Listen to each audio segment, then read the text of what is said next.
Heute das neueste Mercedes-Benz Infotainment. Kommen wir zum Infotainment. Wir haben jetzt hier ein Elektroauto, sprich der EQ-Screen, der hat nicht jedes Auto, der Verbrenner zum Beispiel nicht, beziehungsweise hat es in einer anderen Form.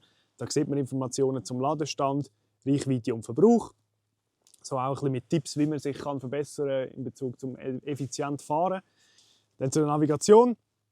Wirklich cool über den «Wohin soll es gehen?» Screen, sprich, man kann gerade mit dem Auto reden und sagen, hey, ich will dort und dort hin. Natürlich noch mit weiteren Einstellungsmöglichkeiten. Man kann alles einstellen, Autobahn meiden, Mautstrassen, ganze Gebiete, wo man nicht durchfahren will, Fähren, die man meiden kann. Also es sind ganz viele Einstellungsmöglichkeiten, die man hat. Zusätzlich, wenn man jetzt noch einen Anhänger ziehen könnte, gibt es da eine Option, um den Anhänger auch noch zusätzlich einzuspeichern. Sprich, man kann die Länge einspeichern und dann gibt einem ein bisschen andere Routen, wo es am besten ist, mit dem Auto durchzufahren. Aber in Betracht, dass man den Anhänger noch hinten nachzieht. Dann weiter haben wir das Telefon, wo man sich da natürlich mit verbinden kann. Radio und Medien, wo man seine über USB oder über Smartphone direkt über Apple CarPlay und Android Auto kann Musik abladen, natürlich klassisch Bluetooth.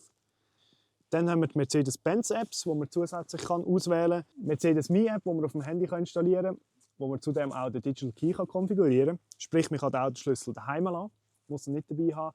Auf sein Handy tut man ihn mit Hilfe von zum Beispiel Apple Wallet den Autoschlüssel konfigurieren. Der funktioniert auch, wenn das Handy zum Beispiel keine Batterie mehr hat. Dann kann man mit Hilfe der NFC-Technologie trotzdem entriegeln. Und dann über die Fläche, die man hat, wo man induktiv ladet, zusätzlich das Auto starten. Also man kann auch zum Beispiel den Key dann weitergeben an ein Familienmitglied und dann muss man nicht den Autoschlüssel dieser Person geben, sondern man kann es einfach so weiterschicken, was ich ein mega cooles Feature finde. Speziell jetzt in der G-Klasse, wo man hockt, hat man ein Dashcam-Feature, wo man dann seine Offroad-Aufnahmen zum Beispiel kann auf einen USB-Stick laden und die dann kann exportieren. Auf dieser Seite weiter haben wir unter anderem Komforteinstellungsmöglichkeiten. Wenn man Massagesitz hat, kann man da die verschiedenen Massagen einstellen. Jetzt haben wir da eine klassische Massage und eine Wellenmassage in der G-Klasse. Ansonsten gibt es da natürlich noch ein bisschen mehr Einstellungsmöglichkeiten. Zudem haben wir Hot Relaxing Rücken, Hot Relaxing Schultern, Mobilizing Massage und so weiter. Sprich, man kann da tiptop-fit wieder aus dem Auto aussteigen, wenn man mal so eine Massage sich reingezündet hat. Den Sitz kann man wirklich perfekt auf sich einstellen. Man hat da Sachen wie die Lordose-Einstellungen, wo man absolut mega individuell einsteigen kann. Ich merke jetzt gerade, wie man da den Rücken verschiebt. Das kann man beim Beifahren natürlich auch machen. Die Seitenwangen, die man einstellen kann, von mega eng bis zu mega locker. Fahrdynamischer Sitz, das ist, wenn man schneller wird, wie sich die Backen zusammenziehen. Das kann man alles einstellen, wie fest die sich zuziehen.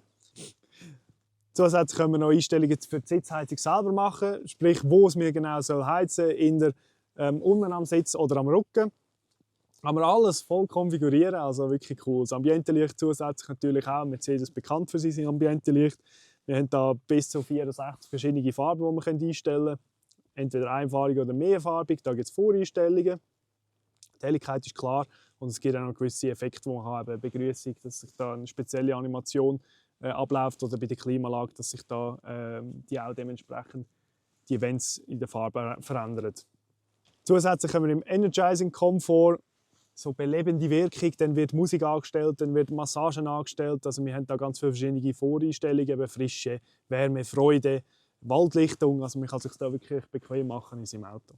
Dann speziell in der G-Klasse, wo man hockt, der Offroad-Mode, der natürlich ganz viele verschiedene Informationen zu seiner Offroad-Tätigkeit liefert. Ja, das ist jetzt natürlich nicht bei jedem Mercedes so, aber da im Speziellen natürlich mit ganz vielen Details.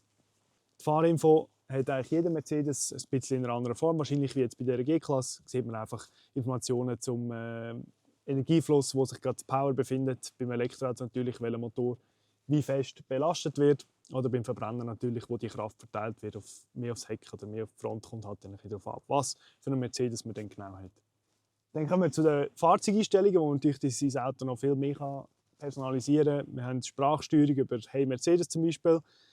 Das Display, das man konfigurieren kann mit der Helligkeit, Grafiken, natürlich, wo man sich befindet, Kilometer, Meilen, die Sprache, Tastatursprache, Bedienelemente, die ganzen haptischen Feedbacks, die die Touchbuttons haben. Dann natürlich auch Audio-Einstellungsmöglichkeiten. Wir haben hier ein Burmester-Soundsystem verbaut. Das heisst, wir können auch Sachen wie den Equalizer einstellen, Balance und Fader und den Klangfokus, wo sich der wo sich der Klang befindet, auf der Vordersitz oder in der ganzen Kabine. Internet, Bluetooth-Einstellungen ist klar. Und dann natürlich noch so ein paar Sachen wie Software-Updates und Zeit und Datum. Zusätzlich Betriebsanleitung, die man digital aufmachen kann, sprich man muss nicht das Handbuch führen und noch weitere Informationen zum Auto selber. Ansonsten einfach noch Geräte, die man darüber steuern kann, über Bluetooth und über Apple CarPlay und Android Auto. Also, ich hoffe, du hast etwas gelernt zum neuen Mercedes Infotainment. Bleib dran für weitere Erklärvideos, abonniere den Emil Frey Channel und bis zum nächsten Mal.